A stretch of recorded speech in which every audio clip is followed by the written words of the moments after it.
a la segunda parte del último día de aquí de Miradas desde 2050. A continuación vamos a tener la mesa de expertos, en donde vamos a escuchar diversas opiniones que nos hablarán sobre tendencias y señales desde su actual área de especialidad de desarrollo e investigación, permitiéndonos atisbar el futuro de la cultura y la sociedad y nos permitan reflexionar desde las disciplinas que están presentes el día de hoy aquí en el auditorio y de manera remota. Vamos a darle la bienvenida a la doctora Elisa Mariscal Medina, que es profesora del Centro de Investigación y Docencia Económica CIDE y directora general del Global Economics Group. Bienvenida, Elisa. A la maestra María del Consuelo Dávila Pérez, que es profesora de Relaciones Internacionales en el posgrado de Ciencias Políticas y Sociales de la UNAM. Bienvenida, Consuelo, buenas tardes. Al doctor César González Ochoa, investigador del Instituto de Investigaciones Filológicas de la UNAM. Bienvenido, César. Y al doctor Leopoldo Ruiz Huerta, investigador del ICAT y del Manufactura Aditiva MADIT. Bienvenido, Leopoldo, gracias por estar aquí.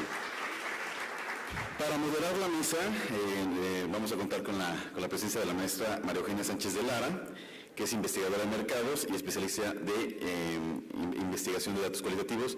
Gracias, Maru, bienvenida. Te dejo la palabra para que comencemos con la mesa.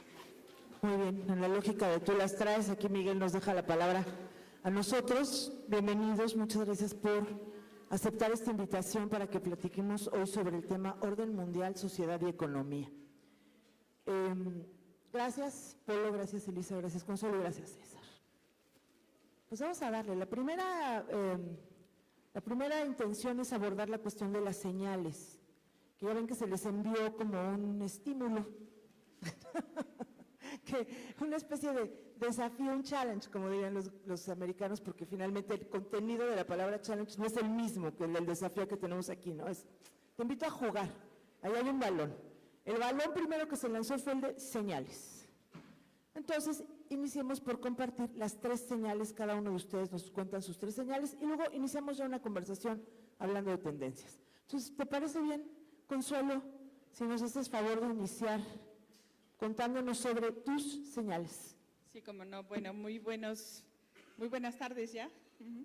Quiero antes que nada agradecer la invitación que me hicieron para participar en este conversatorio al Centro de Investigaciones de Diseño Industrial de la Facultad de Arquitectura de la UNAM. Es un honor estar aquí con ustedes esta mañana. Al coordinador del CIDI, Adolfo Balfre, muchas gracias por la invitación. Al maestro Marcos Massari, a Miguel de la Luz, de Paz, perdón, es que son un poco apoteóticos, sí, y al profesor Raúl Torres Maya, y bueno, a todos los organizadores, muchas gracias por esta invitación. Yo trabajo el tema de la política exterior de México y sinceramente me costó mucho trabajo aterrizar lo que nos pedían en términos de las señales, ¿no? O signos, con la conceptualización que nos mandaron, las tendencias y los escenarios. Entonces, me parece que es importante para el tema que yo trabajo señalar que hay signos, ¿no?, que nos indican, es decir, algunas oportunidades para la política exterior de México, es decir, un contexto en el que se desenvuelve la política exterior de nuestro país y que en muchos sentidos, bueno, el doctor Amitabh Acharya ya señaló de manera muy extensa. Yo me referiré brevemente a las 3 señales. Primero, a la existencia de una nueva correlación internacional de fuerzas a nivel económico mundial, en donde, como ya se mencionó esta mañana, naciones como China y la India se perfilan como los nuevos líderes mundiales. Ello a la par de la emergencia de nuevos polos de poder a nivel internacional y una crisis económica global que pone en entredicho el modelo de desarrollo neoliberal por todas las desigualdades e inequidades que produce. En segundo lugar, quiero establecer como señal un ambiente mundial que está caracterizado por la globalización, también ya se habló de ello, pero también de una serie de regionalismos que se han venido forjando a lo largo de los últimos decenios. Y cómo a partir de este rechazo al modelo neoliberal por las situaciones que ocasiona, cómo crece un rechazo también hacia la globalización y hacia los regionalismos, cómo retorna el proteccionismo y el nacionalismo que queda claramente, me parece, ejemplificado con el fin, o lo que se ha denominado como el fin de la hegemonía anglosajona.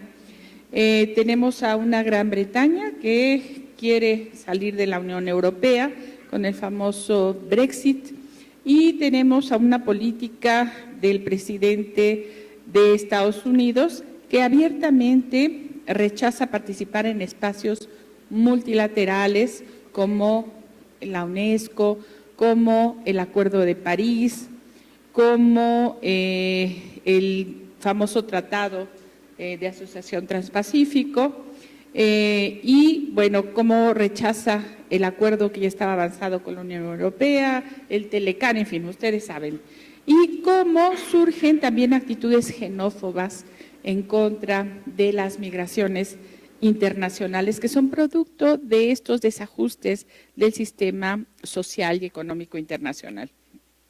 Y bueno, tenemos el ascenso de regímenes autoritarios y de derecha en diversos estados del planeta, por todos lados, ¿no?, que amenazan con imponer más obstáculos al comercio mundial y con desatar incluso una guerra comercial. Y bueno, la tercera señal a la que quisiera referirme brevemente es la profusión que tenemos actualmente de una era digital caracterizada por nuevas tecnologías que están cambiando las relaciones sociales a escala planetaria.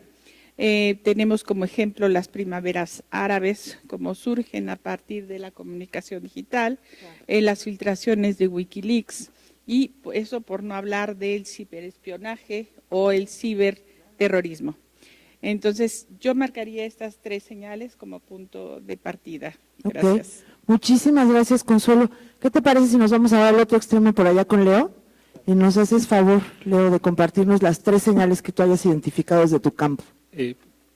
Muchas gracias, gracias por la invitación. Para mí es un honor, sobre todo que me siento ahora el técnico entre el ambiente de los rudos, ¿verdad?, del análisis de la parte social.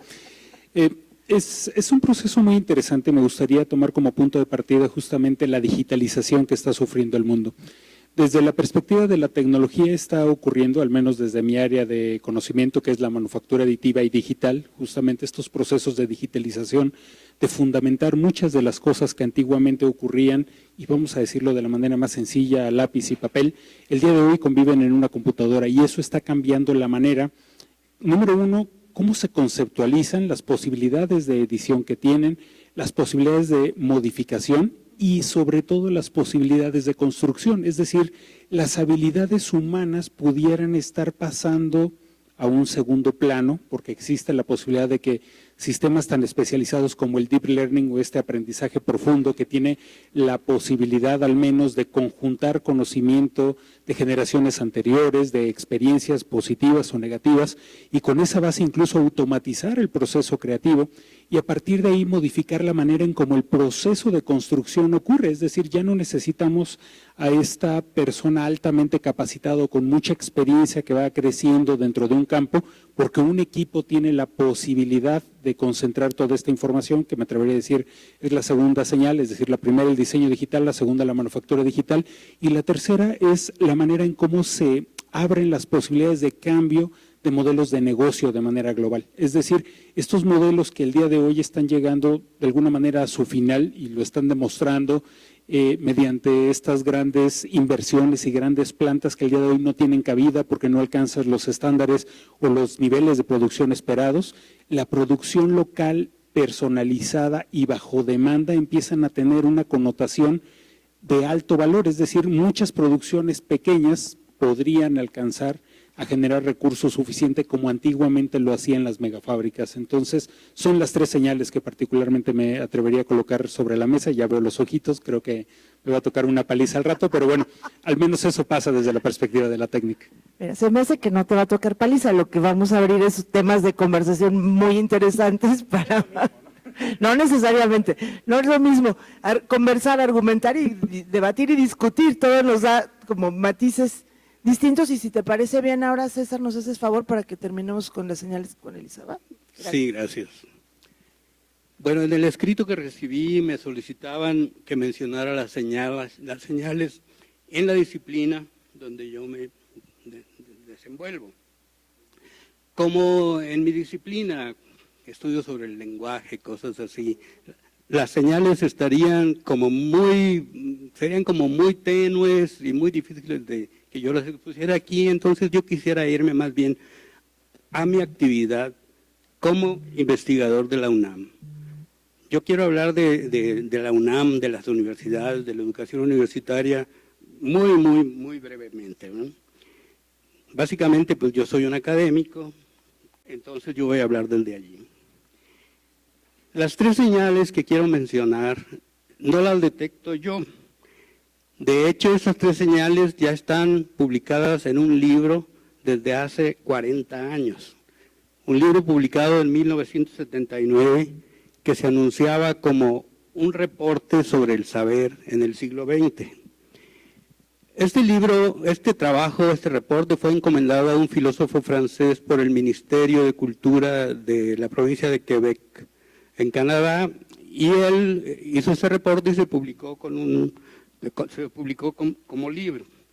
Ahí en este libro se mencionan los cambios que él pensaba que estaban ocurriendo tanto en la sociedad como en el campo del conocimiento en particular, y que desde entonces él ya hablaba de estos cambios que como resultado, sobre todo de esa ya todavía incipiente, pero ya muy marcada tendencia de informatización de la sociedad. Entonces, lo que toca al saber, que es el punto pues que aquí quiero exponer, este cambio se refería a la función de la universidad y a sus tres componentes, que son la investigación, la docencia, como transmisión del conocimiento, y la universidad en sí mismo, el destino de la universidad. En el transcurso de estos 40 años que han pasado desde entonces para acá, estos cambios se han hecho cada vez más notorios, sobre todo porque cuando este libro se publicó no existían ni las PCs ni los teléfonos celulares, por ejemplo. Entonces, la primera señal que les menciono es con respecto a la investigación. Desde esa época ya era patente que la investigación no se estaba haciendo ya en la universidad, sino en las grandes empresas. Ahora es algo mucho más evidente este hecho. No tenemos que hacer una gran investigación para detectarlo. Una comprobación de que las universidades, no solamente en este aspecto de la investigación, sino en todos los campos en general de su intervención, lo podemos comprobar así a nivel local, cuando, por ejemplo, a principios de este año, la Universidad Metropolitana estuvo 3 meses en huelga y no pasó nada, ni bueno ni malo. Es más, no se notó, prácticamente no se advirtió, no tuvo ninguna consecuencia. Esto muestra tal vez, yéndonos a los extremos, que al Estado y a la sociedad le interesa cada vez menos la universidad. Otra señal es con respecto a la docencia. En el reporte que les menciono, también se habla de cómo desde entonces el profesor ya era un ente en vías de desaparición. Ahora, la Wikipedia, Google, los TED Talks, entre otras cosas, han sustituido al profesor y no se ve como una manifestación de un cambio en esta tendencia. En fin, estas tres señales referentes a la educación universitaria que aparecieron en ese libro encargado al filósofo Lyotard por el gobierno, como les decía, de Quebec, fue un libro muy leído, por cierto, y que los lectores se fueron más por el título que por estos contenidos. El libro se llamaba La condición posmoderna.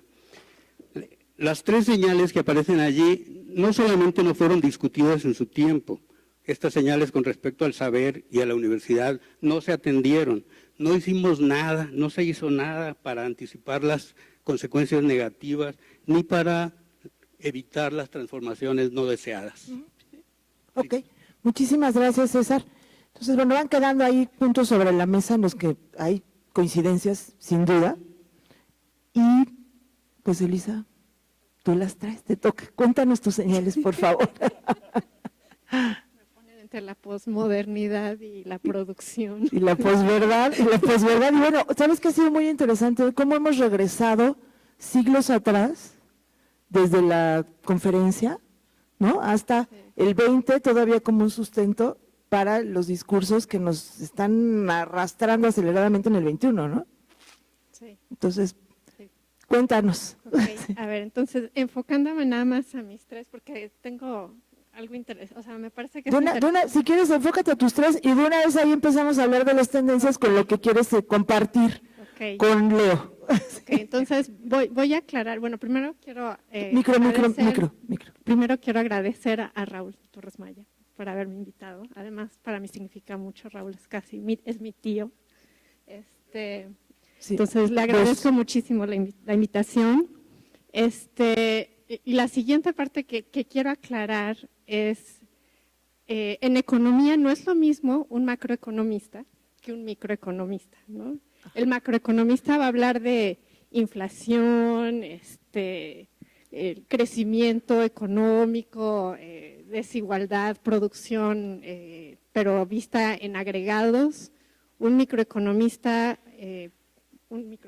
que hace organización industrial como yo, y además historia económica, va a hablar sobre otras cosas, va a hablar sobre innovación, sobre creación, sobre productividad, sobre organización de la producción, sobre cambios en preferencias del consumidor, ¿no? Que es hacia donde yo voy, que no necesariamente va a cruzar tanto, y me da mucho gusto con Consuelo, ¿no? Y con la conferencia que ya tuvimos, que no es lo que, no habría tanto cruce entre un microeconomista y un macroeconomista.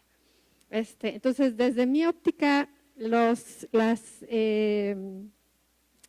señales, que me costó mucho trabajo aterrizar señales a economía, las señales de las que nos hablaron, creo que si las tuviera que reducir en tres, que además me pusieron a estudiar, me tuve que ir a ver qué es lo que piensa, qué es lo que piensa la ciencia económica sobre esto, ¿no?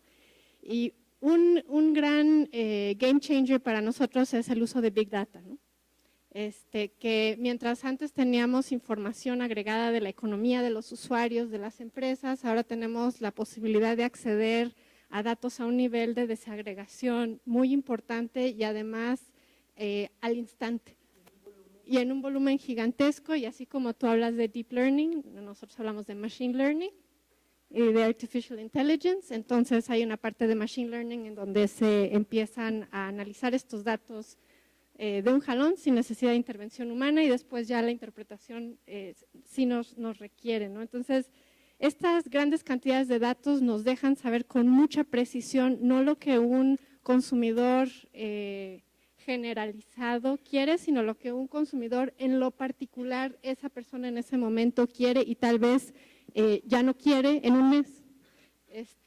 También nos permite saber con mucha precisión los requerimientos de las empresas al instante y eso también cambia la manera en la que se planea la provisión de insumos y de productos para ellos y además ya hay geolocalización y mapeos y ya lo estamos haciendo, ¿no? Entonces también puedes saber el movimiento, hacia dónde vas, en qué momento y a dónde te mueves. Y bueno, eso es parte del futuro del análisis en organización industrial que se va a hacer en economía. Luego está, obviamente, lo que hemos estado hablando todos, que es el espacio digital, ¿no? Y nosotros hablamos en economía de que pasamos de un espacio donde tenemos telecomunicaciones como un sector digitalizado y ahora vamos a tener a toda la economía digitalizada, no nada más al sector telecomunicaciones. Entonces esto está invadiendo lo que nosotros llamamos brick and mortar, ¿no? Entonces tú ya tienes a todas estas empresas, ya tienes a Walmart compitiendo con Amazon, que no hubieras pensado que iban a competir, ¿no? Y entonces tienes que pensar en qué espacios se están intercambiando los productos. Ya no son espacios físicos, ya no necesariamente es tangible, pero al mismo tiempo también tienes ciertos vetos de tangibilidad en los productos que es importante. Entonces, por ejemplo, en Estados Unidos está este problema del cierre de los centros comerciales, porque si lo vas a pedir por internet, ¿para qué necesitas tener una tienda de ese tamaño, no? Pero al mismo tiempo vas al centro comercial porque quieres, ¿no?, tocarlo y decir, me gusta, pero me gusta en rojo, entonces ahorita lo pido en rojo, ¿no? Y mi talla no es esa. Entonces, bueno, esa es una parte que representa un reto importante para quien produce y una experiencia de compra distinta para quien está acudiendo al mercado a adquirir estas cosas, ¿no? Y después, el tercer elemento que es importante en economía, que ya no es nuevo, ya tenemos varios premios Nobel que ganaron esto por Behavioral Economics, ¿no? Que es precisamente en la economía del comportamiento que trae las herramientas de la psicología que empezaron Tversky y Kahneman en los 60s, en donde están viendo que ya no podemos hablar de un homo economicus racional, sino que también hay otros elementos atrás de la racionalidad, en donde sus decisiones no son en este momento, o tal vez son en este momento sin pensar que en 10 años no sería una buena decisión, ¿no? No habló con su ser 10 años hacia adelante cuando hizo esa adquisición, ¿no? Ojalá se pudiera. Que bueno, esas son, por ejemplo, todos los mecanismos de nudging que hay ahorita, ¿no? Que dices, tal vez a esta edad no te importa fumarte un cigarro, pero si te dicen vas a vivir 15 años menos, híjole, cuando tengas 70 sí te va a doler, ¿no? Ojalá, ¿no? Pero todos vivimos en la lógica de a mí no me va a pasar. Ok. Entonces, estas son las 3 señales que tú identificaste, que además nos sirven mucho para bajar de este discurso de la macro a la microeconomía, en el impacto que está teniendo lo digital en el cambio del consumidor, de la producción y de todas estas cuestiones. Donde además el cambio en la manera de comprar, donde las tiendas se pueden volver un showroom en lugar de una tienda donde vas y compras, está padre, ¿no? En lo que pasamos a de verdad asumir esto de me veo en mi propio equipo, probándome la ropa y pidiendo el ajuste que necesita. Esto va volando. Pero me dijiste que tenías ya algo que querías comentar con Leo, entonces si les parece bien, vamos a entrar a las tendencias y abrimos ya la conversación. El que quiera ir participando, ahí va pidiendo, y si no, pues yo les voy pasando la bolita para que todos juguemos. A mí me parece muy interesante que estamos hablando también de empresas que producían en escala masiva, ¿no? Tenías estas empresas que tenían productos para todo el mundo y producían, y mientras más grandes y más producción, el costo se reducía, y entonces tienes esta tendencia a concentraciones de mercado importantes, etcétera, desde la óptica de economía. Pero ahora que tienes información puntual de usuarios en lo individual, tienes la posibilidad de tener insumos al momento, de crear productos para personas específicas con necesidades individuales, estamos regresando al siglo XIX. Yo ahí sí, en donde pasamos en donde la revolución industrial comienza con el concepto de un manufactory, que era alguien que estaba en su casa, un artesano que estaba en su casa, que había encontrado una manera de crear algo, a cuando ya son muchos en esa casa y entonces deciden que mejor ponen una fábrica y abren lo que se llama el manufacturing, ¿no? Claro, entonces, todo igual, ¿no? Ahora vamos a hacer todo igual. Entonces ahora vamos para atrás, al revés, ¿no? Ahora claro. El punto es cómo lo hacemos de una manera creativa y nueva, ¿no? Perdón que robe el micrófono. Leo, sí.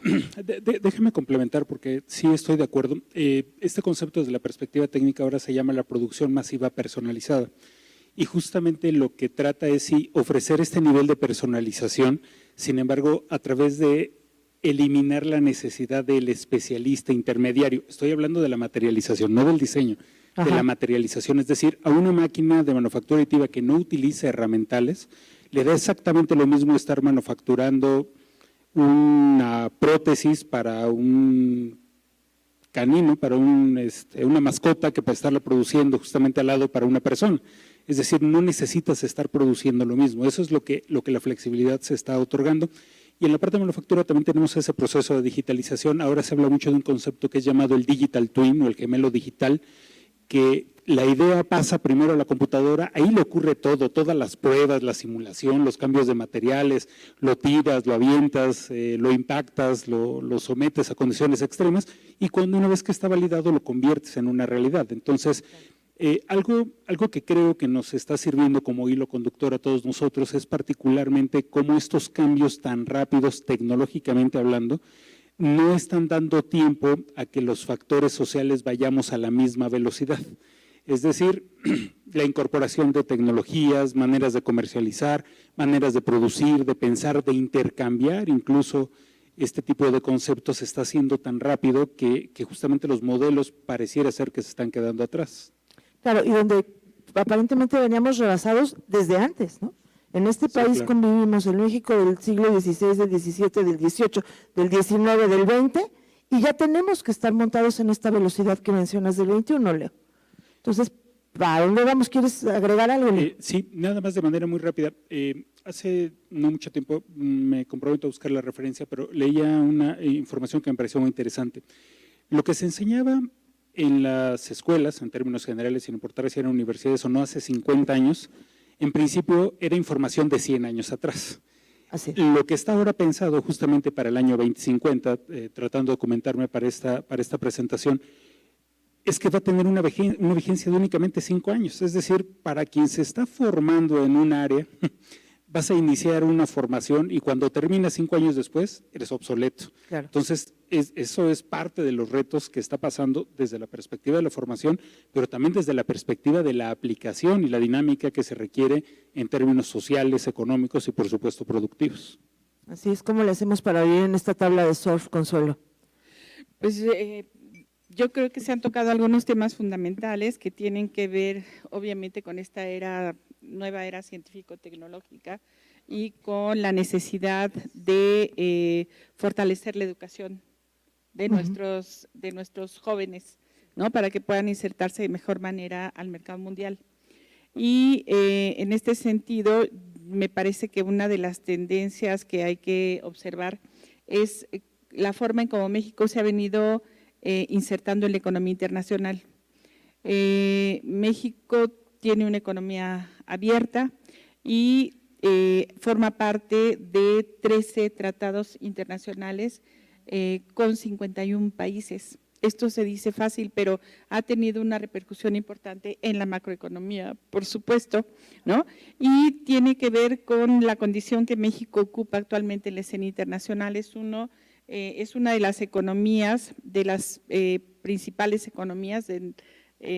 Tengo aquí el dato que ocupa el 14 lugar a nivel mundial, creo que ya es menos. Es el segundo exportador mundial, el primero en América Latina, el principal receptor de inversiones en América Latina, el segundo receptor de inversiones de la Unión Europea, el primer inversionista en España fuera de la Unión Europea y, bueno, sus principales empresas están mundializadas, ¿no? Hablemos de Cemex, Gruma, Alfa, Grupo México, Lala, Bimbo. Y esto requiere… Y todas las de Slim, ¿no? Todititas. Claro, Sí, claro, ahí está. Claro, tenemos un escenario internacional en donde México ha interactuado, ¿no? Y ha obtenido algunos beneficios, claro, a nivel macroeconómico, porque con la situación económica y la crisis mundial, pues tenemos también que se ha dado un revés a digamos, al estatus que México guarda a nivel internacional, y también encontramos entonces tendencias negativas, ¿no? Por ejemplo, los precios internacionales del petróleo han impactado negativamente el presupuesto nacional y han reducido el Producto Interno Bruto. Y tenemos que, bueno, el nuevo gobierno está dando un revés a las reformas económicas que habían sido como el apuntalamiento para fortalecer esta nueva posición de México a nivel internacional. Y tenemos también una serie de condiciones que tienen que ver con la inseguridad y con la violencia causadas por el narcotráfico y el crimen organizado, pues que hacen prevalecer un clima de incertidumbre a la inversión extranjera que no beneficia mucho la posición mexicana. Y esto tiene un resultado en lo que se ha dado por llamar la imagen de México en el mundo, con corrupción, con impunidad, con falta de Estado de Derecho, que provoca justo esto, ¿no? Una mala imagen que afecta tanto la economía como el turismo, pues que son sectores importantes para México y que están relacionados también con este aspecto que veíamos hace un momento de la dificultad que tienen pues los jóvenes para salir adelante debido a la inequidad y a la diferencia de ingresos a nivel nacional. Claro, es un hecho, ¿no? Que la distribución de la riqueza es ninguna. Yo nada más Por favor, quiero decir algo para puntualizar sobre eso. Creo que uno de los problemas más grandes cuando uno compara México con los tigres asiáticos, por ejemplo, ¿no? Es que nosotros no tendemos a sentir orgullo por nuestras empresas en el extranjero tomando el mundo. Hay una razón muy específica por eso, y es que muchas de la expansión de estas empresas, a diferencia de Corea del Sur y todas esas empresas, se generaron a través de estímulos a la exportación. Conforme esas empresas innovaban, obtenían más estímulos para exportar. En el caso de México, mucha de la expansión, y digo específicamente se ve en el caso de Telmex, ¿no? Y se ha medido, que la expansión se financió con precios altos en México. Entonces nosotros subsidiamos la expansión de Telmex en el resto del mundo. Entonces es muy difícil que nos sintamos orgullosos de haber subsidiado la expansión de una empresa de esa manera tan directa. Como nos pasa con la banca, que ellos hacen su expansión hacia acá y somos el mercado más caro financieramente. El más redituable, Por no nada supuesto. más caro. O sea, para nosotros es caro, para ellos es redituable. BBVA hace las mayores ganancias mundiales en México. Pero creo que el punto es que a mí sí quiero hacer ese punto, porque nos regodeamos de tristeza, pero ¿y entonces? ¿Y luego qué? ¿No? ¿Y luego qué? Entonces, creo que el punto es qué podemos hacer para que los productos, que estas empresas que ya están posicionadas así, ya tenemos a la panificadora número 1 del mundo, a la cementera número 2 del mundo, a la refresquera más importante de América Latina, ¿no? Ya que tenemos ese tipo de cosas, ¿qué podemos hacer para agregar valor a esos productos donde ya tenemos una posición global? Y eso tiene que ver, y si quieren lo platicamos después con lo que estábamos platicando tras bambalinas sobre complejidad. ¿Cómo podemos hacer que nuestros productos no sean productos que se queden en insumos básicos con elementos básicos, sino que agreguemos complejidad y diversidad a los productos que hacemos? Y yo creo, y ahí sí, yo sé que dijiste que no habláramos de diseño, pero esa es la parte que a mí me parece que el diseño tiene, o sea, esa complejidad viene de agregar, no nada más de ponle un poquito de esto, ¿no? Sino cómo lo mezclas. Y sí, oye, diseño está sobre la mesa si ustedes gustan y asociado a los temas que ustedes están diciendo. Lo que dijimos es que la tarea de ver cómo lo van a hacer para diseñar a futuro está, mira, allá. Ellos van a cachar al rato. Voy con Leo y luego no sé, César, si hubiera algo que quisieras agregar después de que Leo nos haga favor de… Sí, de manera muy rápida. Definitivamente la perspectiva es ciencia, tecnología e innovación. Definitivamente creo que tenemos grandes empresas mexicanas que ocupan lugares importantes y creo que se ha conseguido bueno, existen muchas perspectivas, vamos a dejar a un lado Telmex, pero pensemos en esta gran panificadora, se han conseguido en términos de mucho esfuerzo y tratando de competir en mercados consolidados, eso crece todavía la tarea, mientras que, por ejemplo, compañías coreanas o japonesas en su momento, o incluso el día de hoy chinas, están tratando de hacerlo mediante la innovación, es decir, productos que sean diferenciados y que tengan un valor lo suficiente como para marcar la tendencia. Y México, de alguna manera, hemos sido reactivos, es decir, queremos insertarnos en mercados que ya están funcionando a veces sobre rieles y a veces están muy constituidos, como el cemento, y ese tipo de condiciones son las que tenemos que ver hacia futuro y marcar tendencia en lugar de seguirla. Eso es lo que se percibe desde mi campo. Claro, ok, muchas gracias, Leo. César.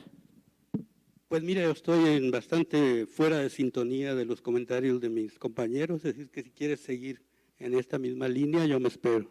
Sí, como tú me digas. ¿No? Ok. Como tú digas. No, pues, bueno, entonces si quieren nada más, entonces hay cuestiones que tenemos que ir revisando a futuro en términos de distribución de la riqueza, pareciera que es uno, ¿no? Que podría ayudarnos a enfrentar estas cuestiones de violencia, de inseguridad, de papín, papam. Y me parece que hay un subyacente ahí que es un poco como back to basics y keep it simple, ¿no? En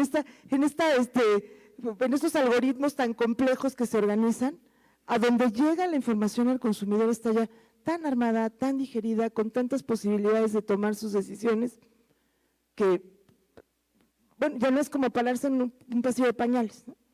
Cuando yo tuve a mi primer hijo, llegabas y comprabas los pañales, no había otros.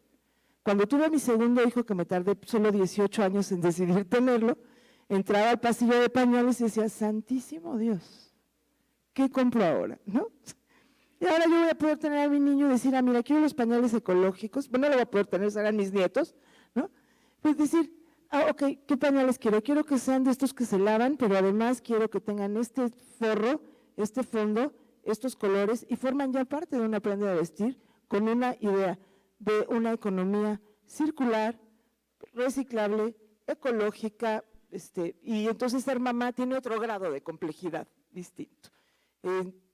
Querías, Consuelo, por favor. Sí, nada más quería precisar que justamente en los tratados comerciales que están en puerta, que están todavía pendientes de firma o de ratificación, como es el famoso TEMEC. O el tratado con la Unión, el acuerdo global con la Unión Europea, o el famoso TIPAT o el TPP-2, son acuerdos que contienen ahora ya áreas especiales y que tienen que ver con la inteligencia artificial, con el correo electrónico, es decir, tienen una serie de temas que los hacen justamente ser considerados como acuerdos de tercera generación, en donde se involucra mucho más que el comercio sencillo, ¿no? Es decir, tenemos ahora ya involucrados estos elementos de ciencia, tecnología, era digital, comercio electrónico, incluso hay temas que tienen que ver con la corrupción, ¿no? Es decir, tenemos una serie de escenarios a nivel internacional en donde son diferentes y variados los temas que se incorporan y que se incluyen, y que entonces no nada más abarcan el comercio. Y esto es importante que lo consideremos porque a final de cuentas pues vamos a necesitar expertos en absolutamente todas las áreas del conocimiento para hacer frente a estos desafíos y estos retos que se nos pues presentan a nivel internacional. Ok, está interesante el reto y ese reto puede llevarnos de vuelta a las universidades, ¿no? Y a estas relaciones que se establecen desde estas con el poder y del poder con ellas, donde César tenía tendencias para compartirnos. Sí, bueno. En este escenario actual, donde las universidades públicas cada vez están más dejados de lado por los poderes públicos también, las universidades privadas se han convertido ahora en empresas. Entonces, como tales, tienen una serie de incentivos, una serie de ayudas de los poderes. Entonces, la primera tendencia que yo quiero mencionar es esta. cómo los dos tipos de universidades, mientras una se aleja cada vez más del Estado, del poder del Estado, con las otras hay una mayor cercanía, una mayor tendencia a asociarse. Una más, así como dicen los sexagenarios que los 60 son los 40 de ahora, que tener 60 son los 40 de ahora. Yo recuerdo cuando era niño que había un personaje de los medios que se llamaba el bachiller Gálvez y Fuentes, algo así. En esa época el grado de bachiller era un grado. Es decir, ser bachiller ya era alguien poseedor de un conjunto de conocimientos. Entonces, yo creo que ahora podemos decir que los doctorados son las licenciaturas de ahora. Esa tendencia que yo veo, pues, a bajar los niveles cada vez más en el conocimiento, en los distintos grados, nos lleva a que cuando uno está revisando el currículum de cualquier aspirante a entrar a la universidad o lo que sea, dicen, yo tengo 3 postdoctorados, como si tener un postdoctorado fuera algo, como si un postdoctorado no fuera hacer una estancia de investigación en una universidad diferente. Eso es tener un postdoctorado. Entonces la gente, ya el doctorado no le sirve porque el doctorado pasa a ser el nivel casi básico. La universidad ya no está admitiendo a nadie sin doctorado, aunque los doctorados actuales sean pues las licenciaturas, ¿no? Entonces esas yo las veo como tendencias importantes dentro de la educación, que tendríamos que, no sé, discutirlas por lo menos.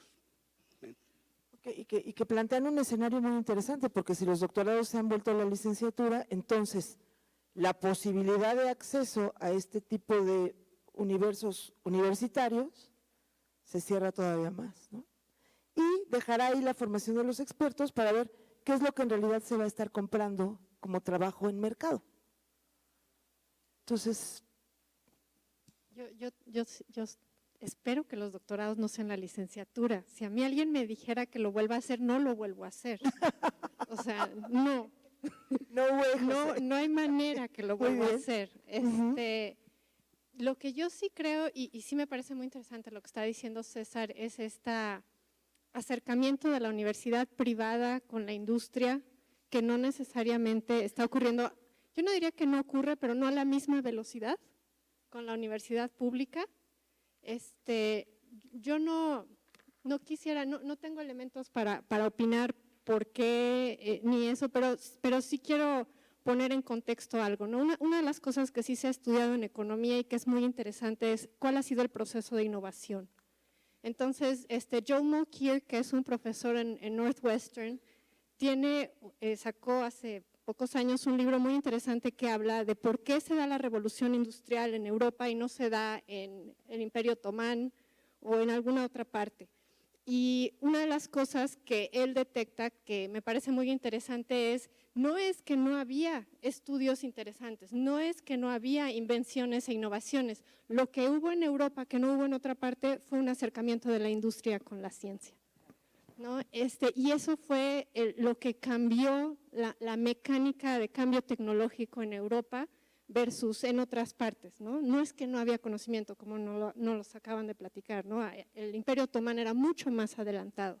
Entonces, aquí el punto es de qué manera y en qué áreas y de qué formas podemos pensar que todas estas grandes ideas que tienen los universitarios, que tiene la gente joven, encuentren un eco y un mecanismo para que sean acercadas de alguna manera a una industria que las pueda utilizar, ¿no? Otro punto que también se estudia en economía y que es muy interesante es el proceso creativo. Dave Gallinson, que está en Chicago, tiene ya varias décadas estudiando el proceso de creación desde el punto de vista de economía.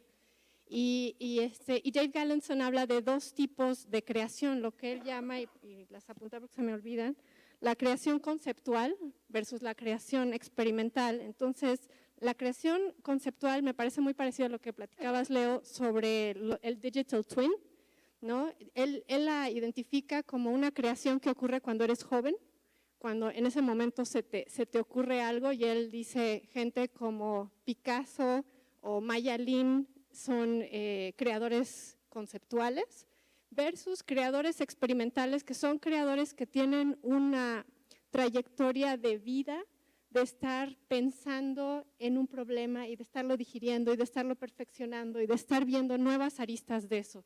Y él dice, por ejemplo, Frank Lloyd Wright es un creador experimental, Cézanne es un creador experimental, y él habla que la tecnología que hubo en el siglo XX, la democratización de los fondos para creación, favoreció la creación conceptual versus la experimental. Entonces, y lo tiene medido con econometría y todo, ¿no?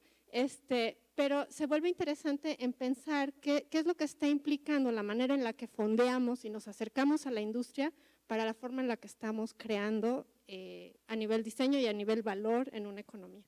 Y la forma en que estamos formando, porque a partir de esto que comentaba César también, que se plantea desde 79, del maestro como una figura que tiende a extinguirse, cómo nos volvemos todos aprendices de todos, que es algo que ha resonado y redundado en estos días aquí en los conversatorios que hemos tenido. Dime, Leo. Déjenme colocar, por favor, un par de comentarios tratando de complementar esta idea. Desde mi perspectiva, como profesor, como investigador, 22 años llevo haciendo cosas equivocadas. Entonces eso me ha permitido justamente ser de estos experimentales. Sí te puedo comentar que es únicamente esta parte experimental la que te permite aprender y hacer propuestas un tanto más arriesgadas o más propositivas o de mayor valor. De alguna manera estos términos de innovación, entendida como, tengo una idea, o sea, la naturaleza humana está plagada de ideas, ¿no? El ser humano, y hay que, al menos desde mi campo, desde la ingeniería, nunca te pagan por el que hay que hacer, todo el mundo sabe que hay que hacer una pendiente, hay que desasolvar la azotea, hay que hacer un automóvil, lo que tú quieras. Todo el mundo sabe qué es lo que hay que hacer, por lo que te pagan es por el cómo.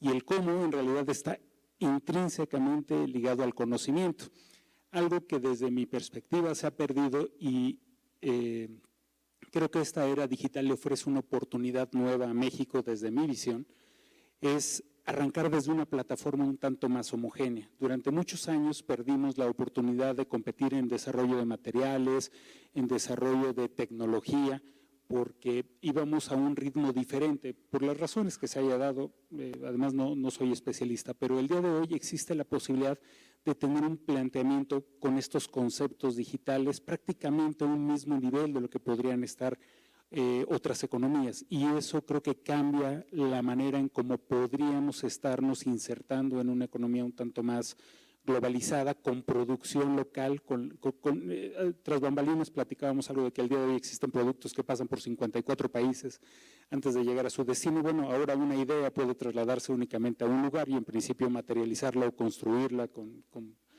procesos un tanto más locales o con procesos digitales locales en un mismo lugar sin tener al especialista ahí. Entonces, creo que en realidad aquí es donde tenemos esta oportunidad. Definitivamente yo comparto la visión de César, creo que la meritocracia ya murió, ¿no? Lo digo de broma y ojalá no me vaya a escuchar nadie a quien vaya yo a ofender, pero pues en esta universidad levantas una piedra y sale un doctor, ¿no? Entonces, pues deja de tener… Pero además hay que decírselo, doctor. Sí, ¿no? Gracias. Pero entonces deja de tener valor, ¿no?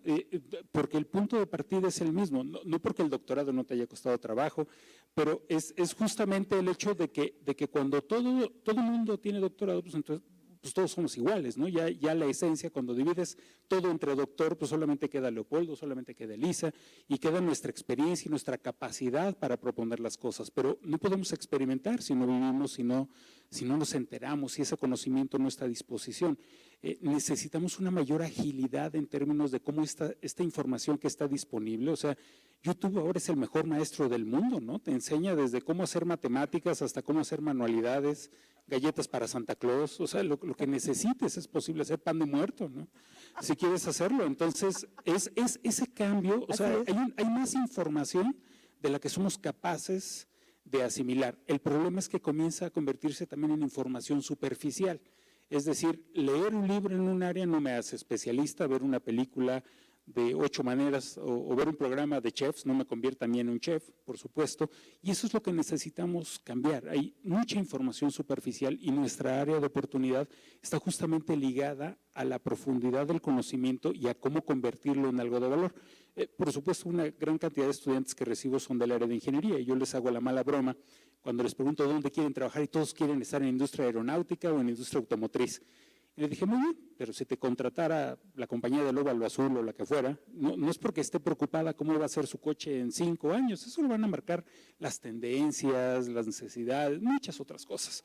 Pero tienen un problema para saber cómo evitar que su inyección de aluminio no tenga poros allá adentro que esté generando un problema de fractura. Eso es conocimiento a un nivel de profundidad que ya no lo resuelve o no está preparado la información básica de formación de una universidad y requiere ya de un especialista, ¿no? Entonces también el problema es que empezamos a ser tan especialistas en un área que nos hacemos obtusos y dejamos de percibir el nivel de detalle. Entonces necesitamos esta capacidad de ver de cerca, pero también de ver de lejos, para permitirnos alcanzar a aportar algo dentro de un panorama mucho más grande de lo que alcanzamos a comprender.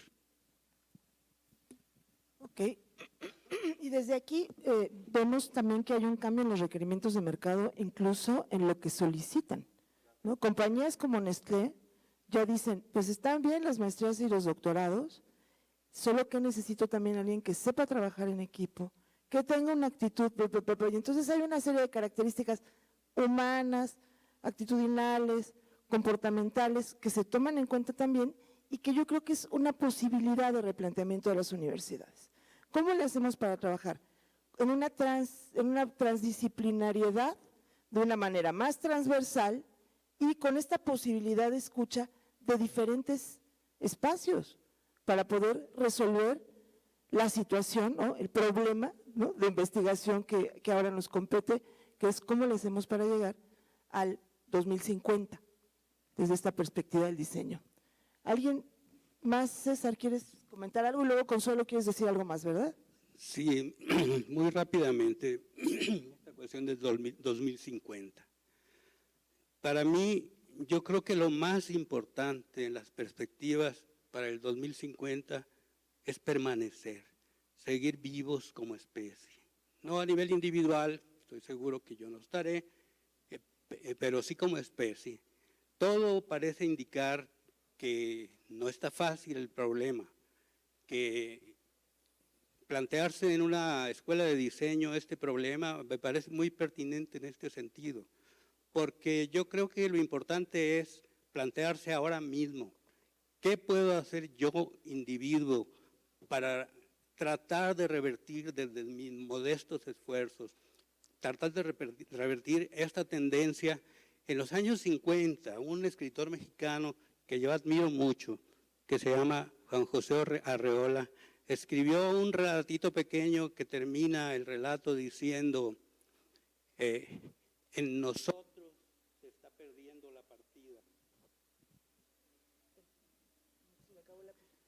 En nosotros se está perdiendo la partida. El demonio juega con las piezas blancas. Arreola era ajedrecista, ustedes saben que el ajedrez, quien empieza, el de las piezas blancas empieza y tiene una pequeña relativa ventaja. Entonces yo creo que es muy pertinente plantearse esta idea de qué puedo hacer para intentar revertir desde mi posibilidad como individuo y también desde mi posición como integrante de un gremio tan importante como es el gremio de los diseñadores, que son los que construyen nuestro entorno, son los constructores de nuestro marco de vida en general. Y yo creo que son ellos, son ustedes en este caso, los que tienen un papel también de mucha responsabilidad en estos próximos 30 años. Yo no sé hacia dónde va esto. Los últimos 30 años han sido escenario de unos vertiginosos cambios. En 1990 los teléfonos celulares iniciaban apenas. Yo recuerdo que en ese año estaban instalando las antenas de las diferentes células en la ciudad, en ese año 89-90. Entonces, de entonces para acá, la situación ha cambiado mucho. Como el ritmo de cambio es cada vez más vertiginoso, no sabemos qué va a ser, pero la tendencia general es esta, hacia no quiero decir la palabra, aniquilación, destrucción, no lo sé, y nosotros en este momento todavía estamos en posibilidad de contrarrestar, aunque sea en alguna medida importante. Quisiera también hacer un mínimo comentario, porque yo llegué aquí hoy con la idea equivocada de que íbamos a comentar la cuestión del nuevo orden, incluso cuando tú leíste ahora lo del nuevo orden. Entonces sí quisiera decir una frase solamente sobre esto. Hablar de orden, viejo o nuevo, yo creo que siempre trae asociado la idea de autoridad. Entonces, si a mí me preguntaran, ¿tú qué prefieres?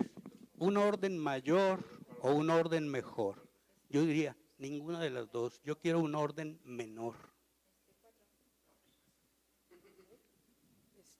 Muchas gracias, César. Yo quería mencionar algo de lo que leí en tus tendencias y que había estado resonando aquí. Ahorita voy contigo, Consuelo, que ya te había quedado. Que se habla de una mayor división del conocimiento y también de unir áreas que están separadas.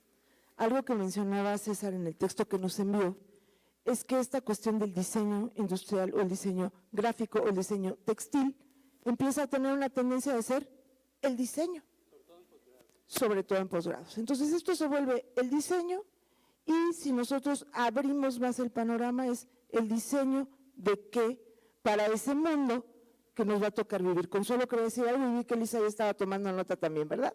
Vamos bueno, con brevemente yo quisiera nada más añadir a lo que decía Leo hace unos momentos en términos de lo que significa la educación en esta época que estamos viviendo, ¿no? En este cambio de época, podríamos decir, y cómo afrontar estos nuevos retos para la educación en esta nueva era.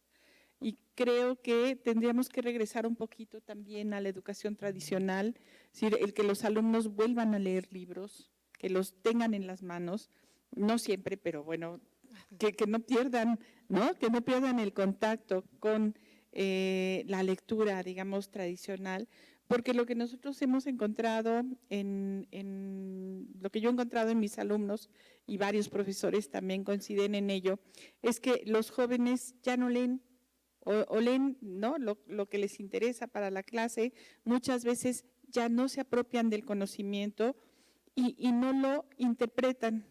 Entonces, muchos de los trabajos que ahora nosotros recibimos son copia y de lo que viene en internet, pero los alumnos ya no redactan, ¿no? No todos, pero en su gran mayoría ya no están acostumbrados a redactar, a interpretar la información que están recibiendo, sino que copian y pegan, y entonces sí, pueden hacer algún trabajo que se vea muy bonito, pero cuando uno empieza a revisarlo, pues falta una interpretación personal. Entonces yo creo que no está de más tampoco regresar un poco a lo tradicional. Y otra cuestión que yo insisto, en la que yo insisto siempre con los jóvenes, es que ya no podemos vivir aislados. Lo siento, estamos en un mundo absolutamente globalizado, ¿no? Muy complejo. Y entonces los jóvenes tienen que salir, tienen que conocer otras culturas, otros espacios, otras formas de ver la vida y de hacer las cosas. Y también algo en lo que yo insisto siempre es que los jóvenes de ahora tienen que voltear la mirada a los países asiáticos. De verdad, ahí está el futuro. Y entonces hay que hacerlo, hay que volver, hay que aprender otros idiomas y hay que involucrarse con esta serie de ideas y de valores de las cuales nos hablaba Amita Bhattacharya hace unos momentos. Creo que eso es importante, la internacionalización del conocimiento y de la educación es fundamental, sobre todo pues para los creadores, ¿no? Tanto en el área de sociales como en las artes, como el diseño. Elisa, por favor. Sí. Yo quiero decir, son dos cosas, ¿no? Yo entiendo la preocupación de César sobre el rol de la universidad, pero yo al revés, yo pienso que el rol de la universidad es cada vez más importante. Si lo vemos a nivel de métricas, todas estas plataformas que hay de universidades, Coursera y edX y todas estas plataformas que lanzaron MIT y Stanford y todas estas universidades super wow, lo que encuentran es que por más que pongan en línea el conocimiento para todo el mundo y lo traten de democratizar, el aprendizaje no es el mismo que quien está ahí in situ en la universidad. Parte del reto grande que tenemos nosotros es, no sabemos cómo medir qué es esa cosa especial que es estar en la universidad. La experiencia per se, ¿no? No la sabemos medir. Así es. ¿No? Pero eso no es replicable por ninguna plataforma, ni por ningún YouTube, ni por ningún nada, ¿no? Yo creo que una de las cosas, y yo ahí coincido completamente con Consuelo, ¿no? Una de las cosas que te da o que te debe de dar la universidad es una sed de conocimiento permanente por el resto de tus vidas. No vas a tener a tus profesores diciendo que si ya leíste, tú tienes que ir y buscarte el libro y estar, y más con el cambio tecnológico tan acelerado con el que estamos viviendo actualmente, ¿no? Y eso es parte de tu responsabilidad de autoeducación permanente y yo creo que la universidad es el cunero de eso, ¿no? Claro, parece que tendríamos que poner de moda la curiosidad y el interés por aprender y por analizar, ¿no? Y eso no se es tendría una que clase. poner de moda. Esa no es una clase que puedes Claro, tomar, eso es claro. tu profesor enfrente de ti diciendo. Cuestionarte el mundo, ¿no? Sí. Y la otra cosa nada sí, más que sí, quería sí, decir, dime, Elisa. que creo que tiene que ver un poco con una conversación regulatoria que estamos teniendo en economía, es que también creo que coincido con César, es que no es ni más ni mejor, sino es menos. Es el problema de sustentabilidad, ¿no? Entonces ya está habiendo esta discusión y ya está empezando a suceder, sobre todo en Europa, que la gente ya no quiere más cosas. Entonces no queremos más cosas, lo que la gente quiere es, ¿sabes qué? El suéter tiene puntitos, pero la próxima temporada es amarillo y tiene estrellitas, ¿me lo cambias? Sí. Nada más me lo pintas de amarillo y le pones estrellitas, ¿no? Claro. Y entonces es cómo reusamos objetos de una manera creativa y novedosa y no cómo creamos nuevos objetos para que se convierta en basura. En economía ya está habiendo esa discusión porque para la economía y para el gobierno significa pérdida de fiscalización. Los gobiernos están acostumbrados a cobrar impuestos conforme más se produce. Ahora, ¿cómo pueden los gobiernos pensar en cobrar impuestos conforme se transforma lo que ya existe? ¿Y cómo pueden los gobiernos cambiar políticas públicas para que a mí me cueste dinero tirar este suéter a la basura y comprar otro y prefiera yo, mejor no lo tiro, mejor lo arreglo, le enmiendo, le agrego alguna cosita porque si lo tiro, entonces tengo que pagar impuestos? Claro, claro, y además podría tener hasta la conciencia de si lo tiro estoy contaminando y si lo tiro no tiene ningún otro uso, ¿no? Generar ese grado de conciencia estaría interesante y además desde algo que retomo de lo que decía César y que ha venido sonando también en todos estos días. Somos la única especie que tiene conciencia de extinción. Entonces, desde ahí es de donde nos estamos replanteando. Porque finalmente si nos pensamos como un animal más en el planeta, pues podemos acabarnos como cualquier otra especie.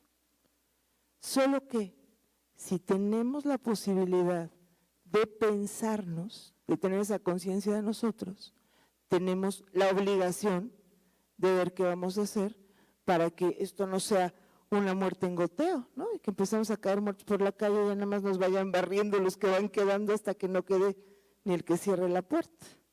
Leo, ¿querías decir algo? Gracias por esa imagen tan encantadora, en ¿no? el fil de los tiempos. Encantadora, ¿te gustó? Sí, gracias. ¿Qué quieres hacer con ella? Ahora vamos a arréglala, por favor. No, depende de muchos factores, ¿no? Más que depender de un arreglo o no, yo creo que tenemos justamente la posibilidad, todas las áreas, de replantearnos y reinventarnos cada día y en cada decisión. Esta postura, este conocimiento que no se sabe cómo llega, al menos después de 22 años de haber malformado gente, ¿no? Malformado recursos humanos, sí te puedo decir que se llama como el conocimiento colectivo. Es algo que ocurre más que la magia presencial, es la magia colectiva. Es tener un salón donde alguien hace una mala broma con respecto a algo que no se entiende y se asimila mejor. Es ese terror que transmite un profesor o un examen o una situación, lo que modifica la perspectiva del aprendizaje. Pero en ese contexto también existe una parte vivencial, que definitivamente no somos, nuestra capacidad cerebral se priva de mucha de la experiencia mientras no sea tangible. Digo, puedes leer el Kama Sutra y no eres especialista en el tema, ¿verdad? Entonces, esa condición, bueno, podrías leer la Biblia si quieres verlo desde esa perspectiva y no necesariamente ser un ser espiritual. Para ponerlo en otro contexto. Claro, no te vuelves un experto en algo solo por leer el libro. Claro. ¿No?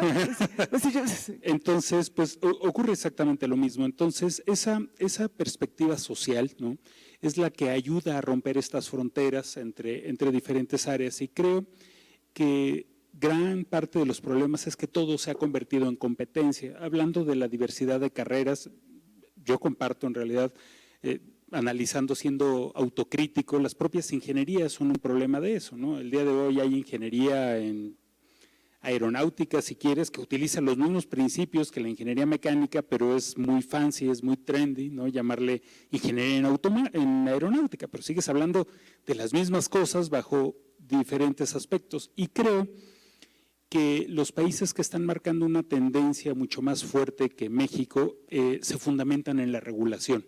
Incluso si esta regulación pudiera ser recaudatoria o no, es algo que definitivamente marca, pero México, pese a que tenemos grandes industrias, no somos tan propositivos en lo que hay que hacer, porque nuestro cumplimiento tiene que ser en una regulación externa. Es decir, yo puedo estar haciendo automóviles y la regulación de México en automóviles da risa, ¿no? Una avalancha Apache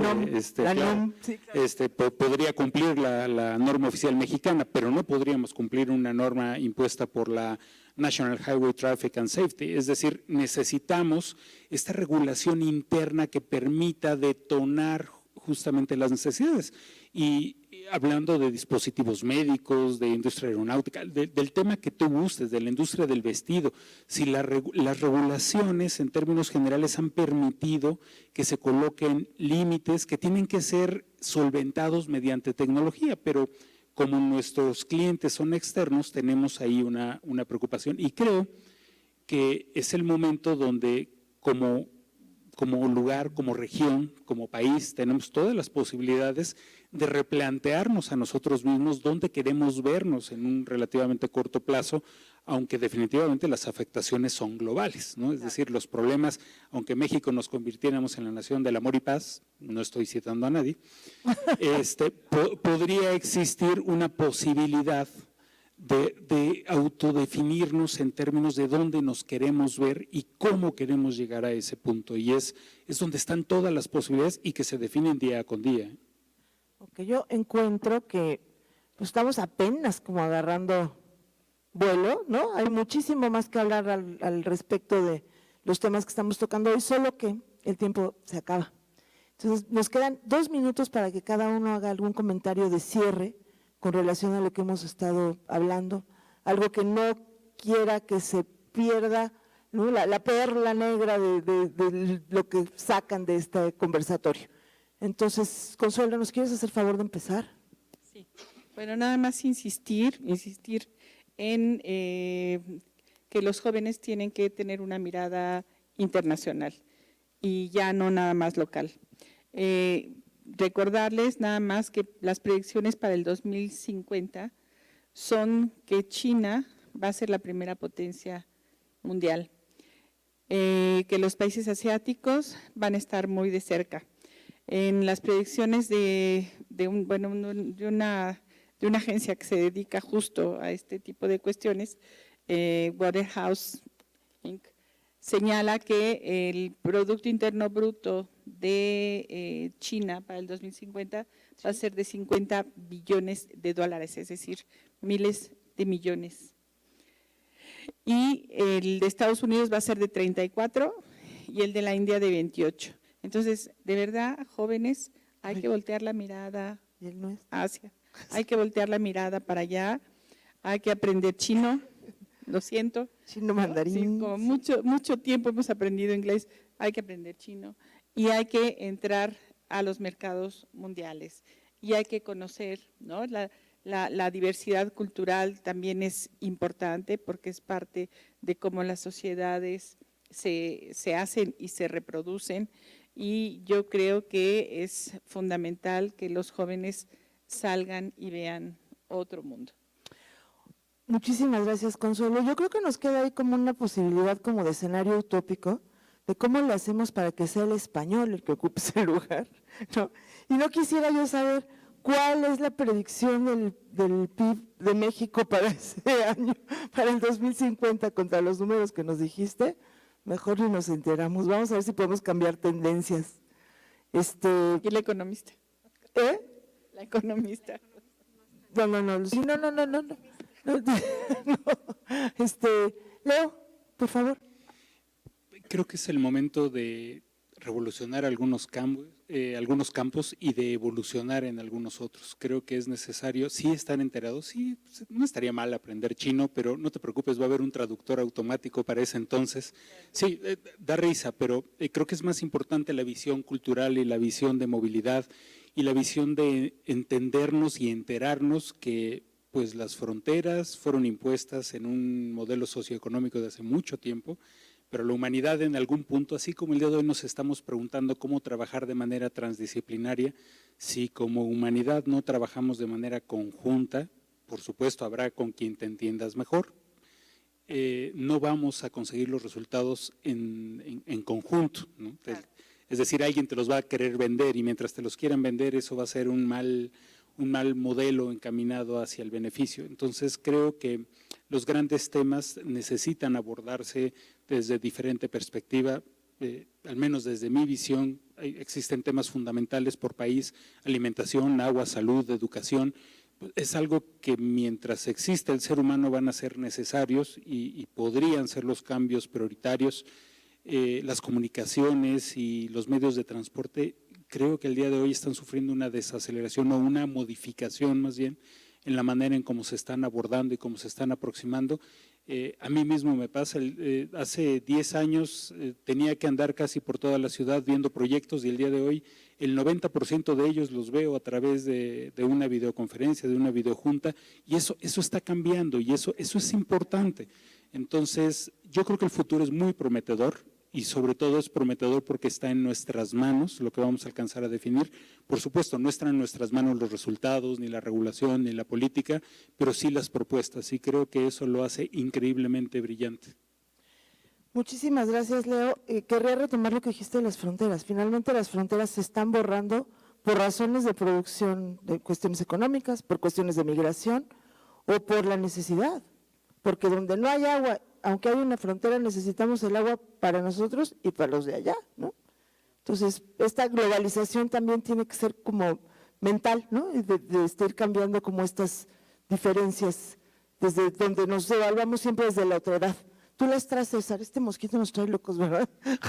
Desde hace rato. ¿Tú las traes, por favor?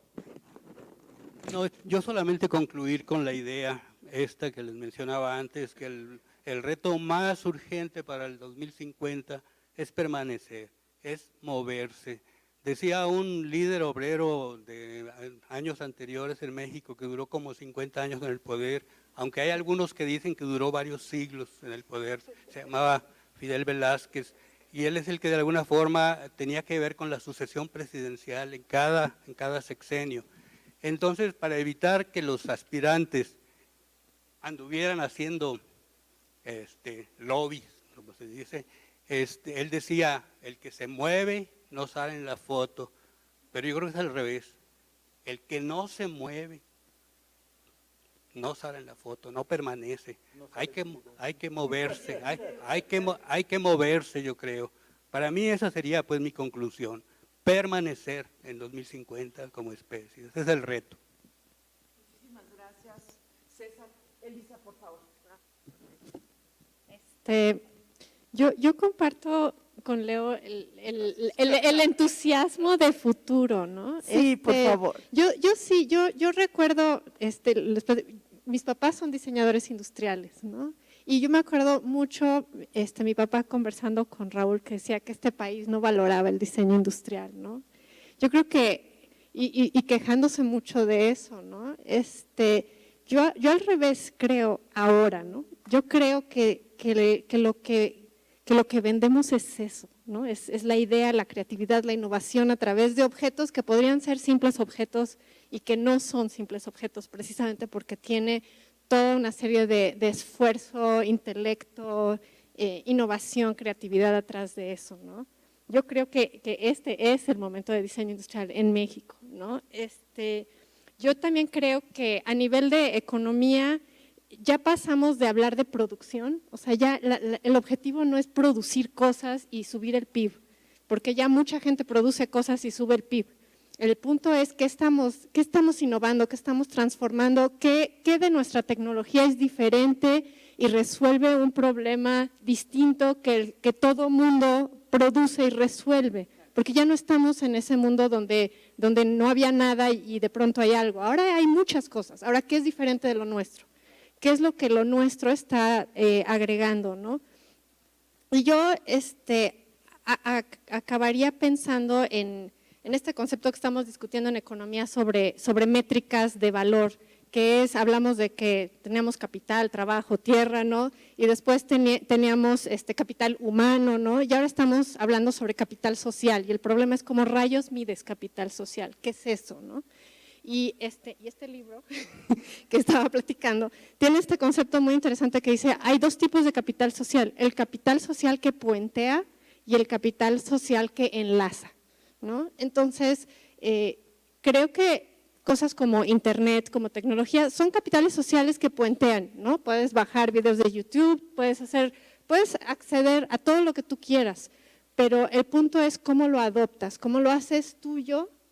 Y para eso es la universidad, para eso es tener un proceso metodológico de creación y de innovación y de cambio importante, y en la medida en que lo hagamos y que lo estemos pensando en 2019 para 2050, pues qué mejor, ¿no? Claro. Y ahí queda entonces planteado el reto, cómo nos vamos a apropiar de esta situación que pues ustedes irán desarrollando. Todavía nos queda un taller de futuros en esta tarde. Yo quiero dar las gracias a los participantes, gracias César, gracias Consuelo, gracias Elisa y gracias Leo. Muchas gracias a todas las personas que han hecho posible también mi trabajo aquí el día de hoy. Vamos a pasar a la sesión de preguntas y respuestas para que podamos concluir entonces. Preguntas y respuestas. Sí. Con el reto de que la pregunta tiene que ser más interesante, ¿no? El reto es plantearse las preguntas.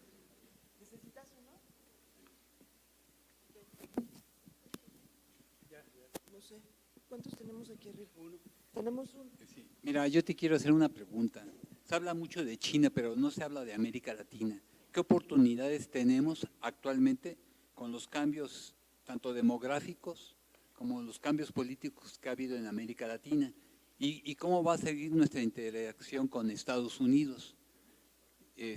Luego la segunda, por ejemplo, tú mencionabas un mercado económico, por ejemplo, como el de Nueva Zelanda, que tú llegas a las tiendas, tú tomas las cosas y tú pagas sin cajero, sino tú dejas el dinero ahí puesto, ¿no? Y por ejemplo, sucede dos cosas diferentes un poco, ¿no? Por ejemplo, el último problema que tuvo México con el Bitcoin o no sé qué, o el hackeo que hubo en divisas, fue precisamente por Corea del Norte, que nos robó ciertas divisas por hackeo. Entonces, ¿qué podemos hacer realmente? Gracias. Gracias. Bueno, la primera parte conmigo. Sí, lo que pasa es que como nada más nos pidieron 3 escenarios, si yo me centré en lo que de aquí a 2050, de acuerdo a las tendencias, ¿no?, de la economía mundial y de México, sería lo más factible para nuestro país. Por eso me refería a Estados Unidos en primer lugar, eso no lo podemos obviar. Estados Unidos es fundamental para nosotros ahora y más adelante, por supuesto, pero reconociendo la creciente importancia que tienen otras áreas, ¿no? Una, Europa como un proceso de integración acabado, y el sudeste asiático, en donde también incluyo a China y a Japón y a la India, por ejemplo. Pero no porque América Latina no tenga importancia, claro que América Latina es fundamental para nosotros y tenemos muchos lazos con pues nuestro continente, nuestra pertenencia identitaria, yo diría, es fundamentalmente con América Latina. Entonces, actualmente tenemos con América Latina muchos proyectos. Yo diría que el más importante en términos económicos es la Alianza del Pacífico. Vamos a ver qué sucede con Chile, porque es un proceso de integración que ha tenido resultados importantes. Y con todos los movimientos que ha habido en América Latina, pues habrá un reacomodo seguramente de la condición de estos países a nivel internacional y México tendrá que dar respuesta a cada uno de estos procesos individuales que se están dando.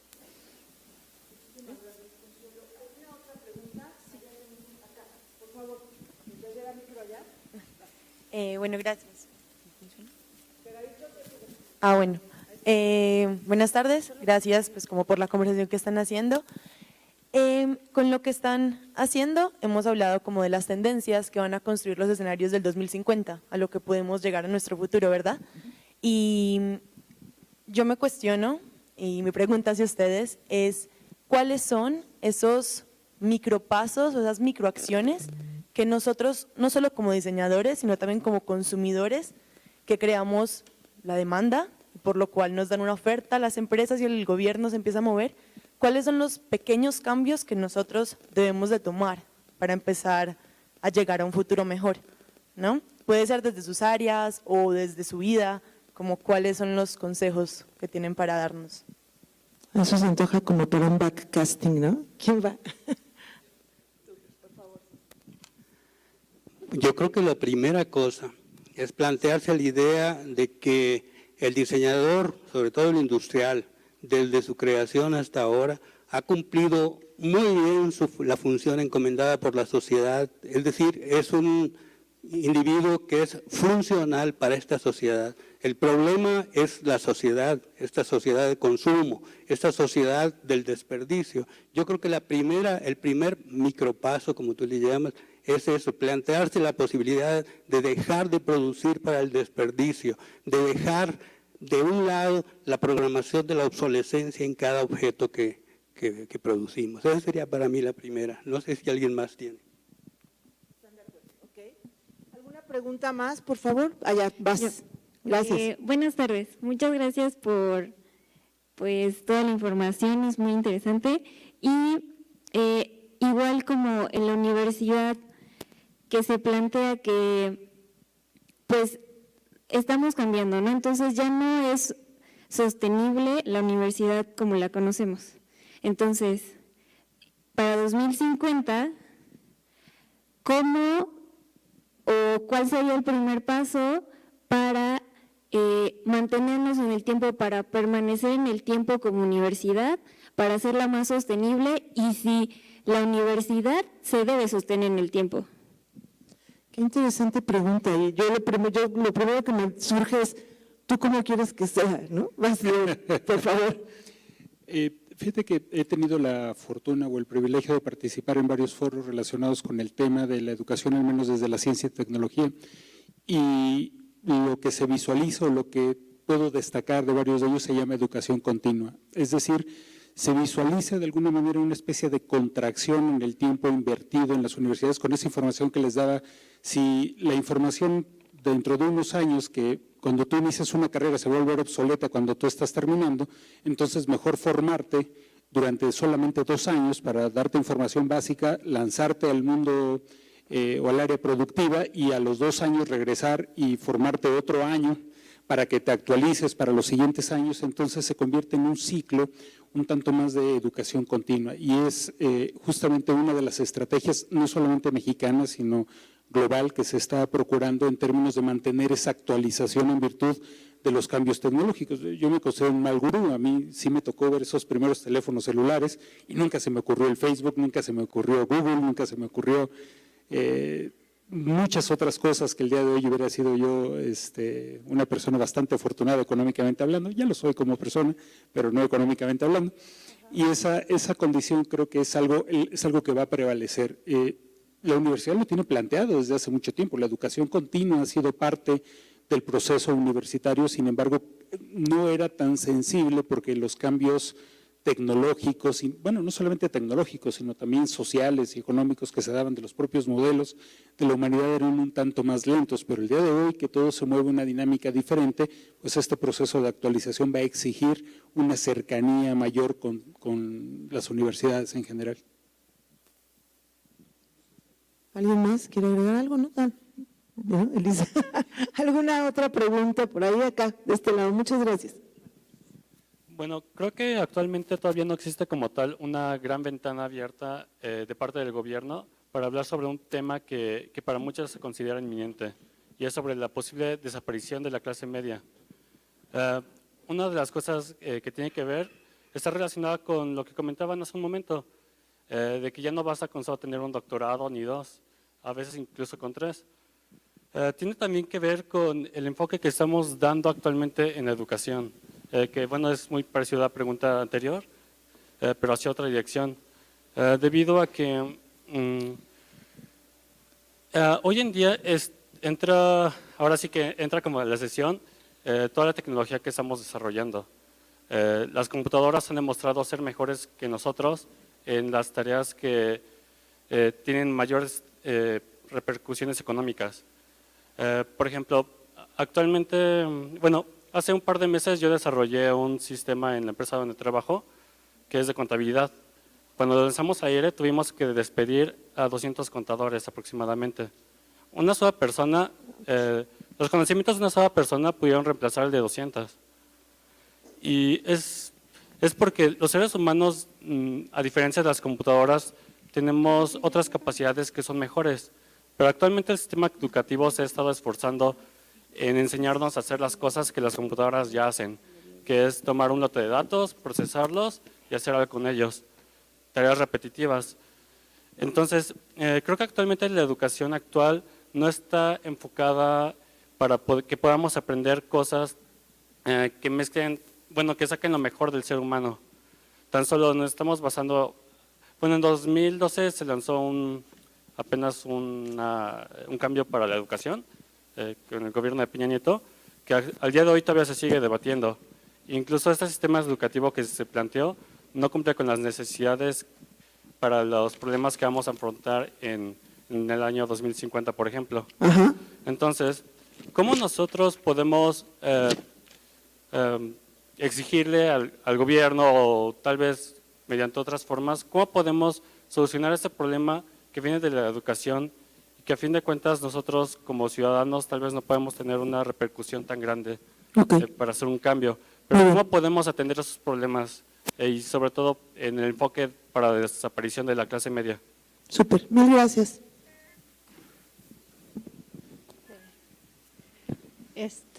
Bueno, yo no creo que es exclusivo la clase media, eso es un problema de aprendizaje de todo el mundo, pero la obsolescencia, tienes razón, tiene mucho que ver con que lo que aprendas sean tareas repetitivas y replicables, ¿no?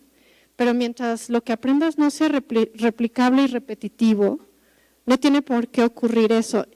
Creo que en México, esa es una discusión muy grande que se está dando a nivel internacional, es una preocupación muy grande que hay, sobre todo en Estados Unidos y en Europa. Creo que en México eso es un problema menos grave, ¿no? Si te interesa, David Autor es un economista en MIT que está estudiando eso mucho y te puedes meter a leerlo. Pero no estudia cosas que no te hagan replicables, ¿no? Yo creo que lo que Consuelo decía de leer, ¿no? Hay una parte humanista de pensamiento crítico, de experiencia comunitaria, que hablaba Leo también, que no es replicable por una máquina. Y en la medida en la que lo que nosotros hagamos tenga una manera en que se pueda adaptar en un proceso, que se pueda pasar a alguien más, ¿no? Lee poesía, no sé, algo que no puede hacer una máquina. Creo que en la medida en la que nosotros podamos crear, innovar y capturar la imaginación, eso no va a ser replicable por una máquina, no hay manera. En la medida en que lo que aprendamos sea totalmente puesto para seguirse de esa manera, sí va a ser un problema. Y yo no creo que es exclusivo de la clase media, eso no distingue entre nivel económico. El rico y el pobre que haga eso y que no se eduque para tener un pensamiento crítico y un pensamiento distinto, le va a pegar esto y le va a pegar mucho más rápido al primer mundo que a nosotros, porque ellos tienen mucha más armada su economía en procesos y metodologías que nosotros. Así es. Leo, ¿quiere agregar? Sí, me gustaría agregar algunos comentarios a lo que ya mencionabas, nada más para ver si logro cambiar un poquito la balanza. No se contraponen para nada, pero creo que también están ocurriendo otras cosas. Justamente lo que nos superan mucho las computadoras son en esas tareas repetitivas. Entonces hay un área de oportunidad muy interesante. Tuve la oportunidad, este Laboratorio Nacional de Manufactura Aditiva forma parte del Consejo Asesor de la Comunidad Europea en Ciencia y Tecnología, orientado particularmente a este capítulo de manufactura aditiva. Y justamente hace 2 años en la sesión perdió solamente por 2 votos el que la manufactura en general, los procesos de automatización comenzaran a pagar impuestos sobre la renta, ISR, para alcanzar a compensar lo que la sociedad ya no está ganando. Eso, pues de entrada, es un cambio desde la perspectiva en términos de que tal vez ya este impuesto sobre la renta ya no lo va a generar un ser humano trabajando en una mina durante 12 horas y haciendo un sindicato y huelgas y una serie de cosas, sino una tarea repetitiva que podría estar haciendo una máquina. Creo que hay que abrirnos a la posibilidad de que eso ocurra. Y segundo, más que, por supuesto, hay áreas de oportunidad significativas desde la perspectiva gubernamental, pero algo que todavía tenemos en México y a veces no explotamos de manera adecuada es el derecho inalienable a la libertad. Es decir, no hay nada que te limite para que te reúnas, para que te juntes, para que propongas, para que te unas, para que te acerques, y mientras eso exista, las posibilidades están. Yo no me siento representado desde una perspectiva personal por quienes proponen ni leyes de educación, ni hablan acerca, incluso a veces hasta de cuáles serían los paradigmas o hacia dónde se visualiza, dónde se van a mover las tendencias de tecnología en el país. Sin embargo, nada limita mi posibilidad de reunirme con especialistas, con expertos, no solamente nacionales, sino también internacionales. Entonces, creo que en realidad la semilla está más en nosotros que en los factores externos que pudieran estar pasando. Insisto, no creo que se contrapongan a lo que mencionan, sino más bien suman en términos de tratar de tener una balanza o una óptica un poquito diferente ante eso. Muchas gracias, Leo. Nos queda tiempo para una pregunta más. De aquel lado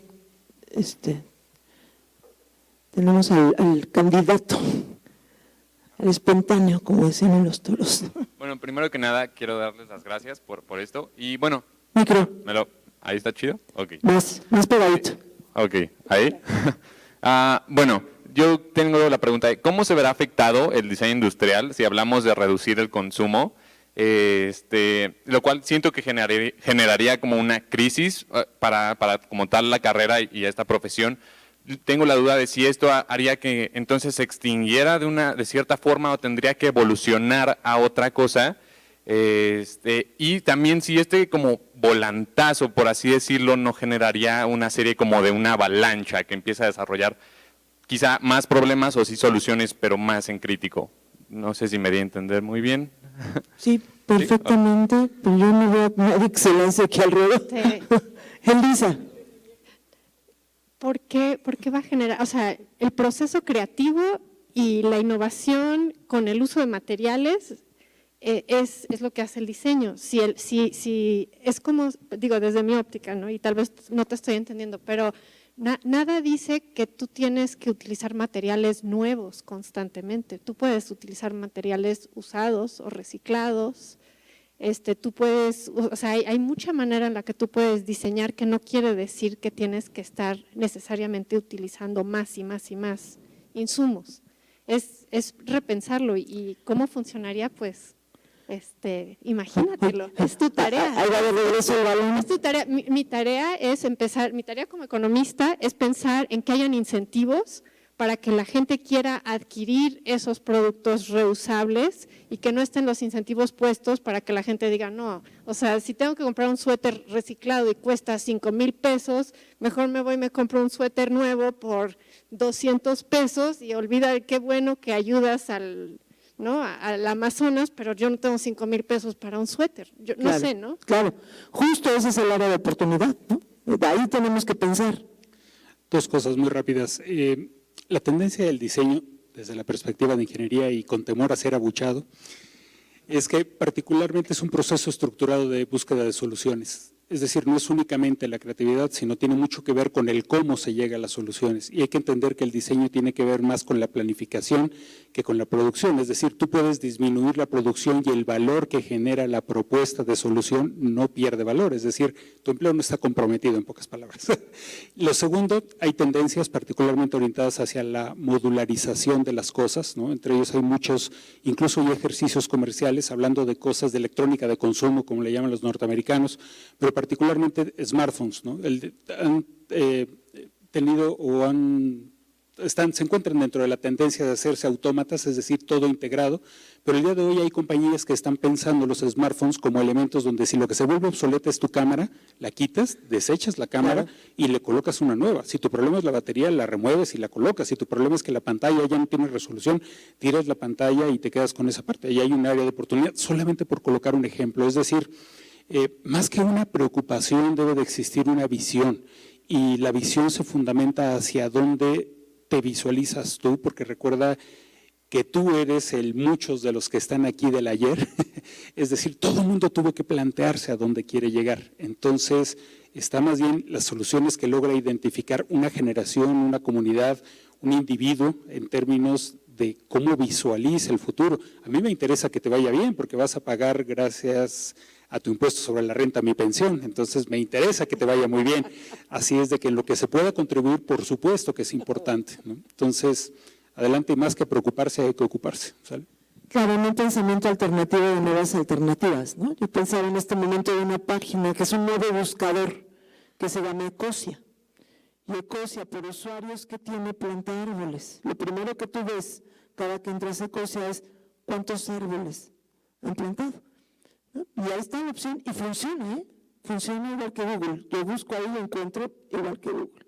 Bueno, con esto ya declaramos formalmente concluida la mesa. Quiero pedirles un aplauso para Leo, Elisa, Consuelo y César, que nos hicieron favor de venir a conversar con nosotros el día de hoy, en esta que fue la última mesa del evento de Miradas 2050.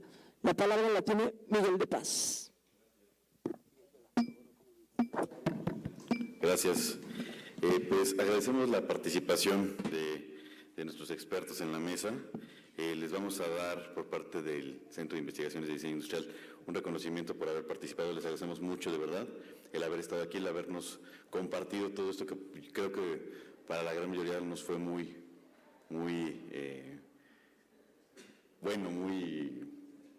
útil para nuestro desarrollo. Agradecemos la participación de la doctora Elisa Mariscal Medina. Muchas gracias, Elisa, por estar aquí.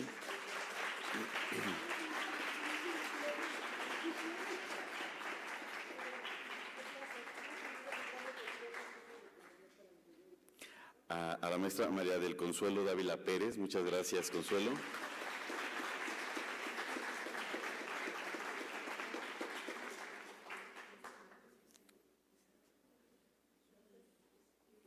A César González Ochoa. César, muchas gracias por habernos acompañado.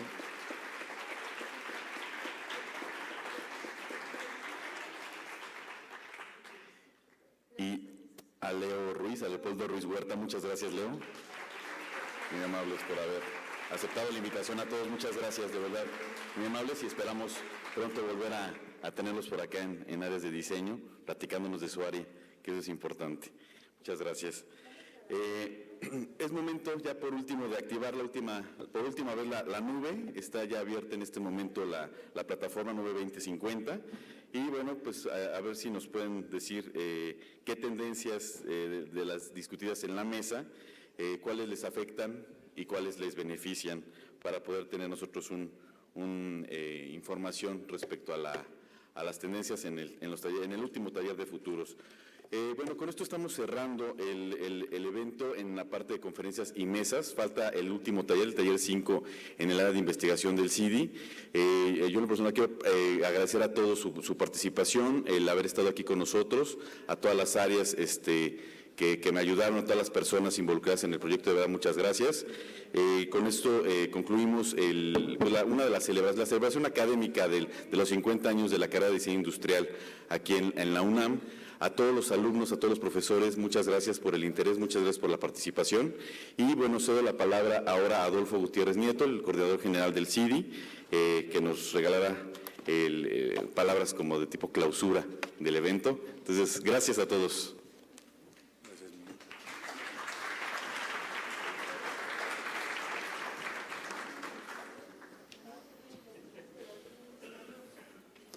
Bueno, veo un poco mermado ya el grupo del auditorio.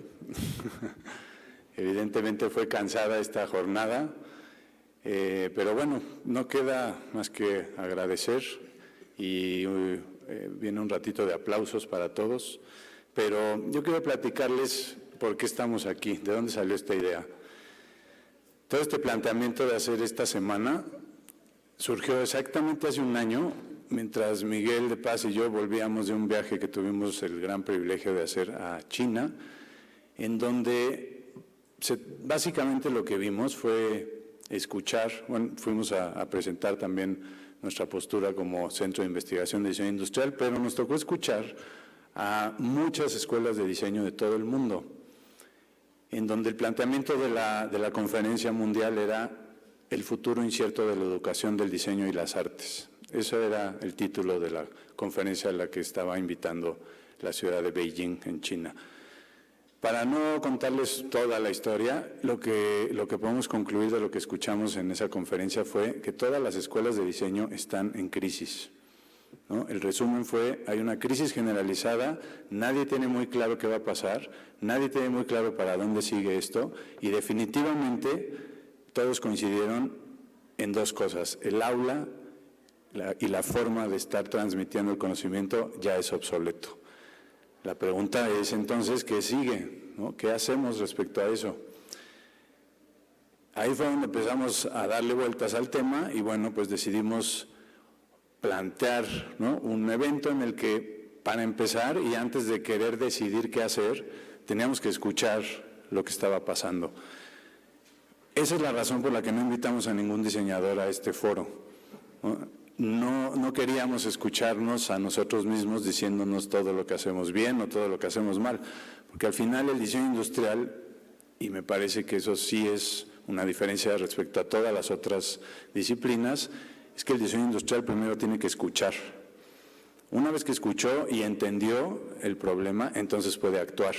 Nosotros no podemos empezar actuando porque entonces puede que seamos impertinentes. La pertinencia del diseño yace en entender justamente la problemática antes de iniciar la propuesta. Para eso es que se generó este espacio y por eso fue la decisión de celebrar nuestros 50 años de esta manera, haciendo una reflexión profunda acerca de lo que está pasando actualmente, no sobre lo que somos como diseñadores, sino lo que estamos teniendo enfrente, por lo tanto, lo que significan los siguientes retos, ¿no?, para nosotros como profesionales. Algo que creo que sintetiza toda esta experiencia de estos 3 días es la complejidad que vimos en los diferentes temas, temáticas, situaciones, problemáticas y ponentes. Entonces, es ahí en donde creo que los diseñadores industriales tenemos muchísimo que decir. Algo que estamos trabajando y hemos empezado a concluir como centro de investigación, y es algo que además queremos socializar el siguiente año con todos, que también para eso se planteó y se planeó este evento, es justamente sintetizar la complejidad que nos están dando o que nos dieron en estos 3 días. Algo que podemos decir ahora del diseñador, y creo que eso tiene que ver con lo que hemos estado escuchando, es el diseñador es capaz de sintetizar esa complejidad. Y esa fue la forma de explicarles a muchos de los ponentes que nos preguntaron, ¿y por qué nos están invitando? ¿para qué nos trajeron si esto se trata de diseño industrial? Y es muy curioso y tiene que ver con una de las preguntas que hacían ayer, ¿no? ¿De qué sirve fraccionar todo el conocimiento en facultades y en diferentes carreras? Pues a lo mejor para entenderlo, ¿no? Para estudiarlo, para profundizar, pero alguien tiene que sintetizar toda esa complejidad. Desde mi forma de verlo, y creo que muchos otros que somos parte del centro, eso es lo que hace el diseño industrial. Entiende y sintetiza la complejidad de la cultura de ese momento. En este momento lo que estamos viendo es un cambio cultural profundo, una crisis cultural grave, una posibilidad de diferentes culturas nueva. Entonces, pues viene perfecto este momento para el diseño industrial. Y ahí quiero hacer la diferencia, creo que, y tiene que ver con un planteamiento que hacía desde el inicio de este periodo de coordinación, que fue, si estamos cumpliendo 50 años, y si la Bauhaus está cumpliendo 100 años, creo que ya no es tan grave preguntarnos para qué sirve el diseño. El diseño, sabemos hoy en día, y por lo que escuchamos, que sirve para todo. Y en el futuro pudiera yo decir que va a servir para todo lo que venga. Creo que ese no es el problema. Y bueno, tal vez no sea un problema, más bien la situación es cuál debería ser el papel de los diseñadores industriales en ese futuro. Creo que eso es en donde tenemos que centrarnos y trabajar como institución de formación de diseñadores, y quiero recalcar la palabra formación y no educación. Me parece que ese es uno de los primeros conceptos que hay que empezar a mover y a desplazar.